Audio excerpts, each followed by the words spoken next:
Right, Marc Thiessen is here, a former speechwriter to President George W. Bush and a Fox News contributor. Marc, great to have you on set here in New York City. Absolutely. Speaking of which, here's a quote from President Obama on the Mamdani call. Per the New York Times, on Saturday, Obama said that he was invested in Mamdani's success beyond the election on Tuesday.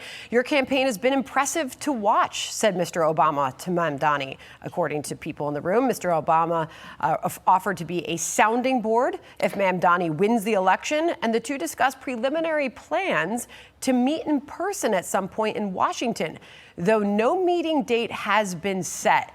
And here's Mamdani, Marc, in his own words on what he took away from that Obama call. Listen. I also shared with him that it was his speech of a more perfect union all those years ago that was in part the inspiration for the speech that I shared outside of the mosque not too many Fridays ago.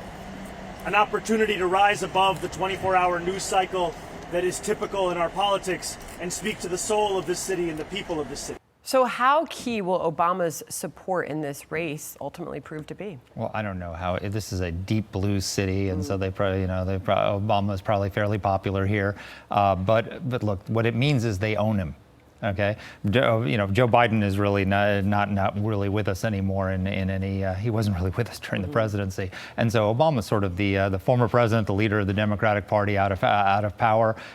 Jeffries has endorsed him. They own what he does now. This is they have signed up with a guy who. He's not a socialist, he's a communist. This is a guy who wants to seize the means of production, who says from each according to his ability to each according to his need, which is the straight out of Karl Marx, and actually Stalin put that phrase into the Soviet Constitution. He's a full-on Marxist. And so the Democratic Party has now signed up. They own what he does here. And I guess, socialism, it's failed everywhere it's been tried, but I guess maybe the 100th time's the charm. Maybe it'll work here in New York. Fair enough. And a big question that President Trump seems to be getting is, if Mamdani wins, how will President Trump choose to govern or perhaps even intervene? Here he is on CBS 60 Minutes yesterday, threatening to withhold money. Listen. It's going to be hard for me as the president to give a lot of money to New York, because if you have a communist running New York, all you're doing is wasting the money you're sending there. So I don't know that he's won, and I'm not a fan of Cuomo one way or the other, but if it's going to be between a bad Democrat and a communist, I'm going to pick the bad Democrat all the time. So he also takes on Andrew Cuomo and his run in this race, called him a bad Democrat. Well, as you can imagine, Cuomo has responded. Here's his reaction. Bad Democrat. First of all, I happen to be a good Democrat. Mamdani cannot handle Trump. That's clear. I can handle Donald Trump. I did it once. I'll do it again.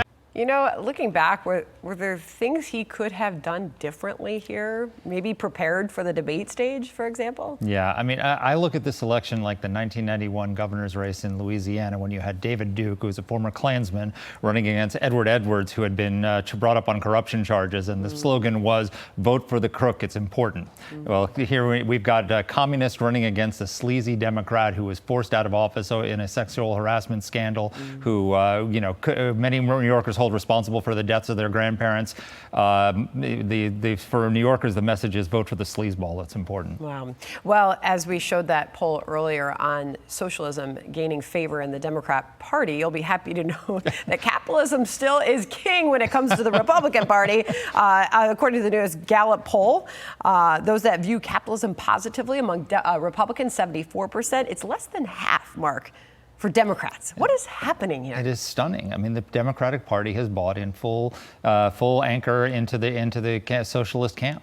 And it's going to be their undoing. I mean, they've lost twice now to Donald Trump, and you would think that having lost, they would have figured out, maybe we should take some lessons from how we lost. Maybe we should go back. They haven't had above 50% popularity since Bill Clinton. So I would think maybe a little less socialism, a little less more triangulation would be the path out of the political wilderness. But they're doubling down on stupid.